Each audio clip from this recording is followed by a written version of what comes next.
Molto irlandese. Bene. Bisognerebbe sempre ricordarsi che la conoscenza avviene perché succede qualcosa. Allora può essere davvero anche un testo scritto che fa succedere qualcosa, ma il punto mi sembra discriminante è se dentro quella forma di comunicazione c'è un contenuto. E il contenuto vero è l'umano, cioè è la persona.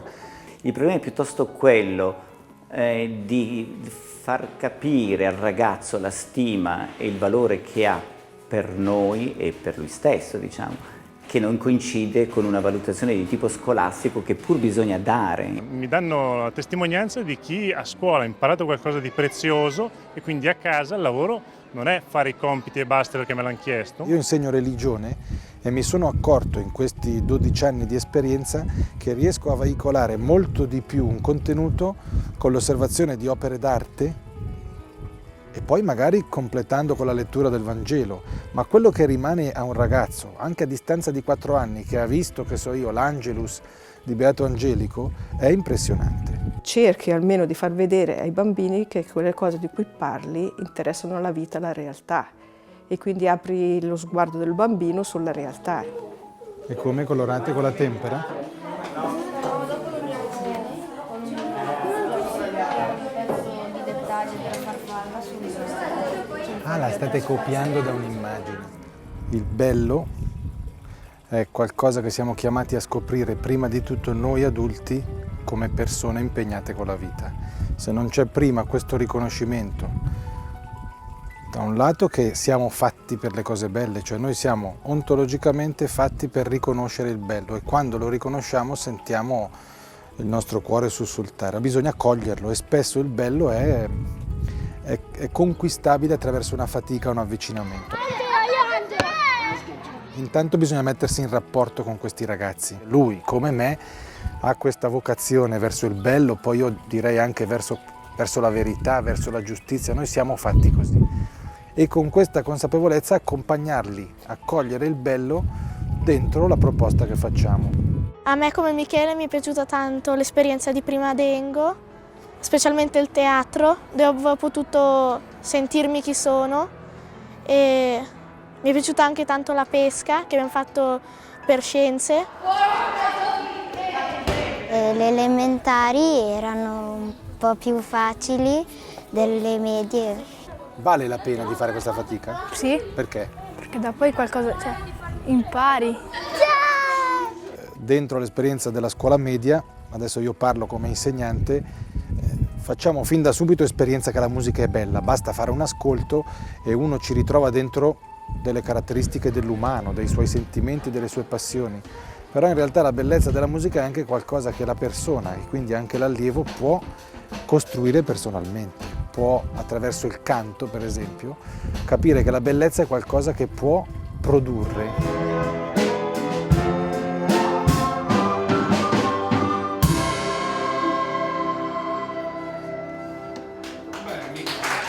Io credo che di per sé il bello venga fuori in tutte le materie, perché anche la matematica ha, io lo sto scoprendo stando nella scuola, ha dentro la bellezza dell'armonia e dell'ordine. Il punto è che lì è come meno immediato coglierla, perché prevale di più la fatica del lavoro, la fatica del dover guadagnare certi concetti, la fatica di fare dei salti come quello dell'astrazione.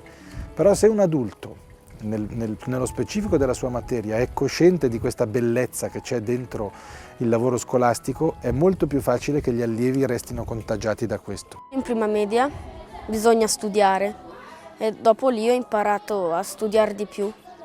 Il problema è mantenere vivo il desiderio di giungerci, cioè il desiderio di raggiungere questa possibilità di, appunto, di gustare il bello, il giusto. Come si dice in gergo economico, è un investimento che rende molto bene. Lunga scia! Vai! Lunga scia, metto? Scia.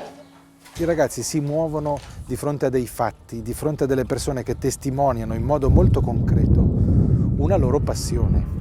Io penso che tutto il tempo che sono qui i ragazzi in realtà ci guardino, anche quelli che sembrano più distanti, più presi dalle loro cose. E cosa vogliono vedere? Vogliono vedere se è conveniente vivere la vita nel modo in cui hanno di fronte. Allora se vedono un adulto realmente appassionato al vero e a loro, questo sempre, anche nelle situazioni più difficili, allora questa scintilla si accende. Magari viene più voglia anche di imparare, avendo davanti una persona che non è che ti spiega solo per spiegarti, ma anche per farti conoscere qualcosa di più. In ombra o in luce? E in ombra. Siamo nel solstizio di inverno. Al polo nord e al polo sud?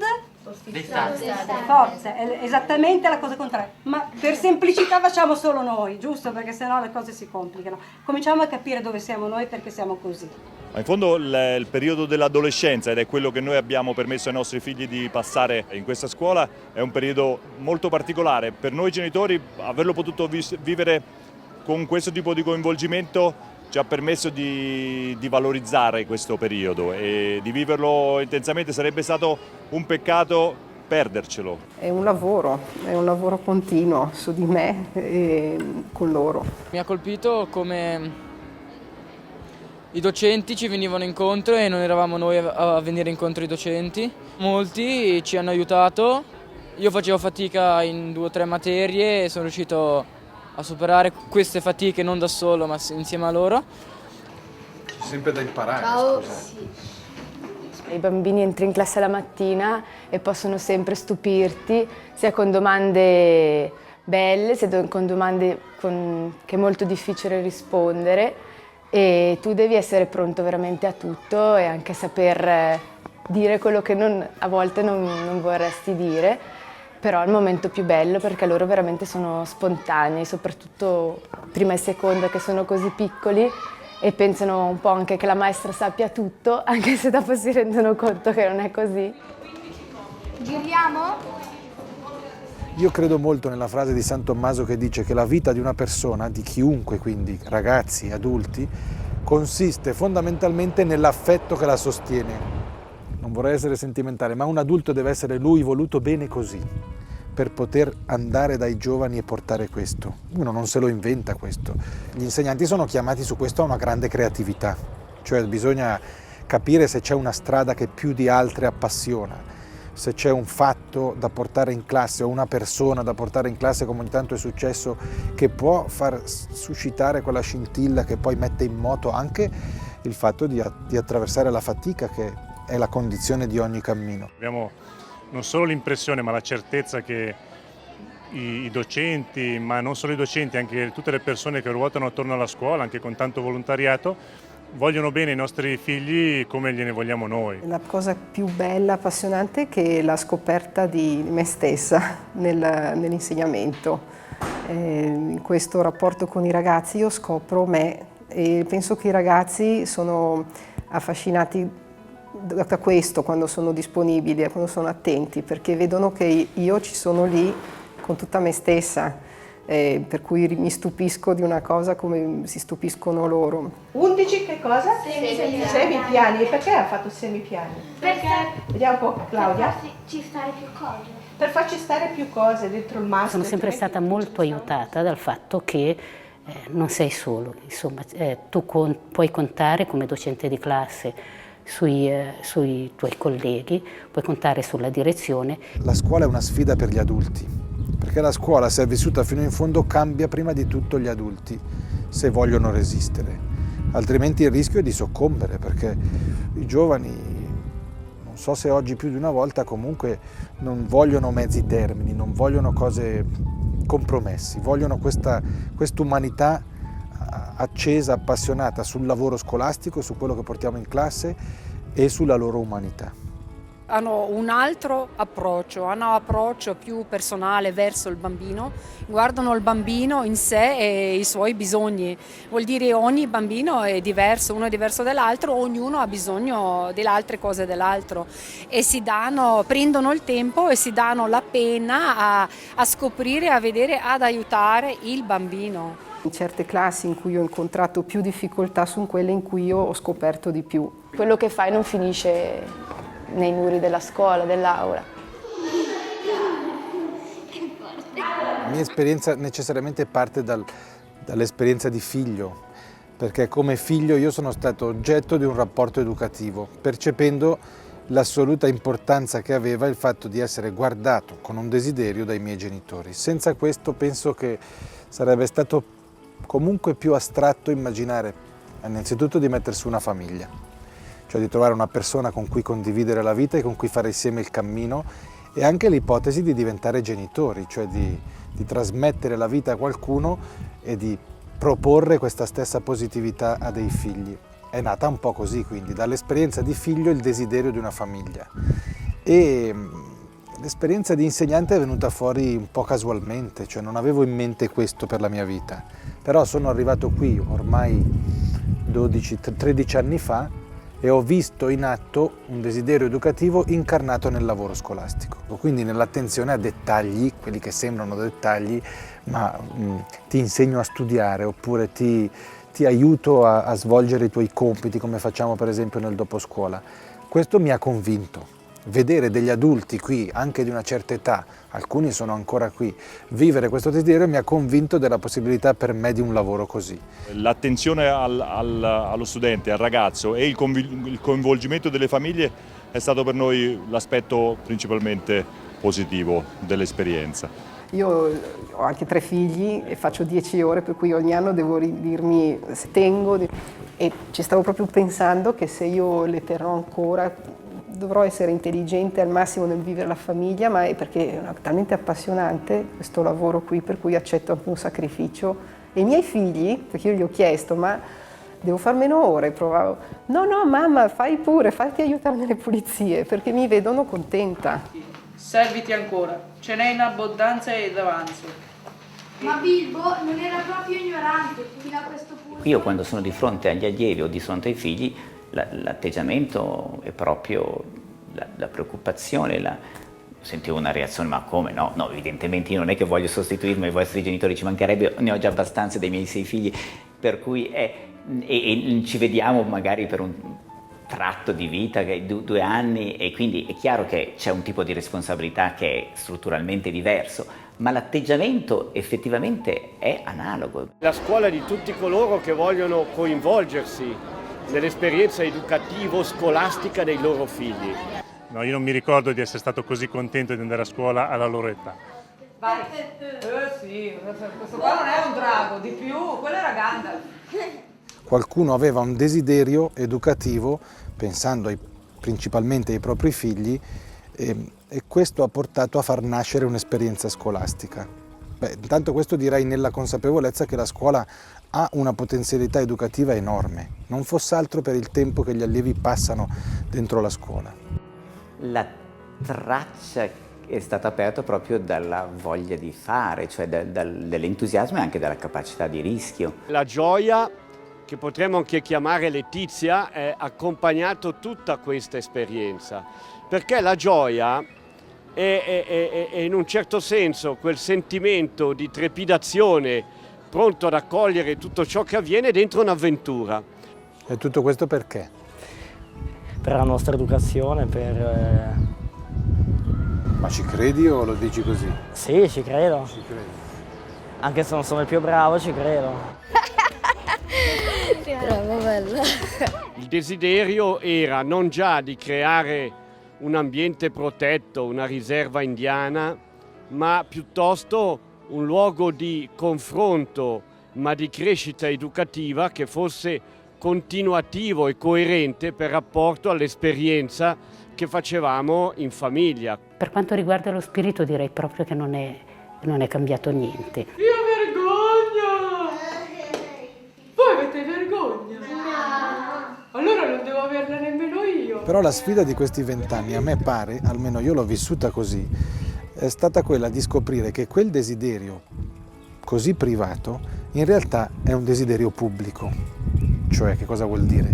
Che quel desiderio, che era quello del bene di questi ragazzi dentro il cammino scolastico, in realtà ha contagiato tantissime persone che non avevano nulla a che vedere con l'origine storica della scuola. La Traccia non è una scuola di elite o la classica scuola privata protetta dove un ragazzo trova una strada spianata, se vogliamo.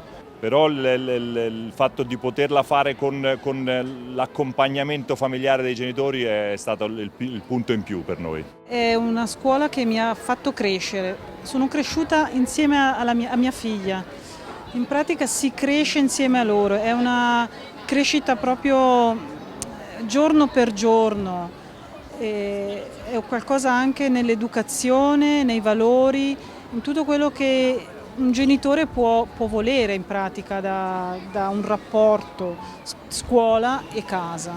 Signore e signori, oggi vi porteremo alla scoperta dei luoghi del monastero con me, Oscar, Milo, che vi mostrerà i luoghi del monastero. Non abbiamo paura di perderci anche a fare, tra virgolette, degli esperimenti e di lasciar venire quelli che non la pensano come noi nella scuola, perché possono attingere anche loro e poi riterranno quello che è opportuno, cioè è un'apertura totale alla realtà proprio partendo dalla forza che conosciamo, la base sulla quale noi ci muoviamo. L'aspetto religioso però nella traccia non è invadente, non è imposto, è un'offerta importante, è una chance, è come aprire una finestra che sarebbe un peccato chiudere, e questo per i ragazzi è importante che avvenga. Sembra che c'è più rispetto in questa scuola per la loro religione, perché religione vuol dire anche rispettare. In tutte le religioni penso che la prima cosa è il rispetto con l'altra persona. La religione in questa scuola è senz'altro il filo conduttore che lega i docenti tra di loro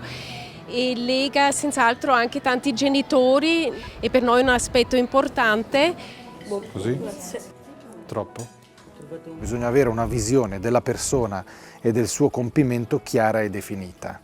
E in una scuola cattolica questo è evidente, cioè la persona ha un valore assoluto ed è chiamata a compiersi nel cammino di una vita realizzando la sua felicità, realizzando quello per cui è fatta. Se trova degli adulti che fanno loro una proposta, cioè che propongono qualcosa, una tradizione, attraverso cui loro stessi possano entrare in dialogo con la vita dando il valore alle cose, avviene questo cammino. Un luogo dove un ragazzo è guardato così come persona e viene aiutato a camminare è un luogo che interessa anche me. Ma diciamo che è una scuola come tutte le altre, nel senso che non è che è più facile o più difficile, perché mi sono trovata già confrontata con persone che la pensavano così, ma è una scuola dove, diciamo, vieni guardato un po' di più come persona e non come numero, diciamo. Sì, sono visti ragazzi in cui magari è bastato che loro sentissero che qualcuno ci tiene, che ha fatto scattare questo desiderio di impegno maggiore. Questo succede. Dentro questa scuola il ragazzo ha un volto. Facci capire con un esempio cosa vuol dire essere seguiti. Ad esempio, non capisci una cosa, gliela chiedi e loro stanno lì anche a spiegartela 3 volte. La nostra bambina prima, quando era nella scuola pubblica, per prima non si sono accorti del suo problema, nonostante che noi l'abbiamo chiesto. E poi la bambina è stata messa automaticamente un po' da parte ed era trattata come bambina nel senso lenta, distratta, non interessata. E noi, conoscendo la bambina, sapevamo che non è così. Dopo, sul consiglio proprio qua del direttore, siamo andati da un specialista e lui, dopo i test, è arrivato alla conclusione che è dislessica. E invece adesso la bambina viene seguita, sì, ma in una maniera molto discreta. Lei non si accorge neanche. È fiorita, ha preso la sicurezza di se stessa, va molto volentieri a scuola e non vede nessuna differenza fra lei e gli altri. Non è più un problema, non abbiamo più il problema noi. È una scelta dei miei genitori di mandarmi in quella scuola e all'inizio non ero tanto d'accordo, anzi per niente, però sono felice di aver passato 4 anni con la mia classe perché è una bella classe. Mi sono divertito molto e ho imparato molto. Via!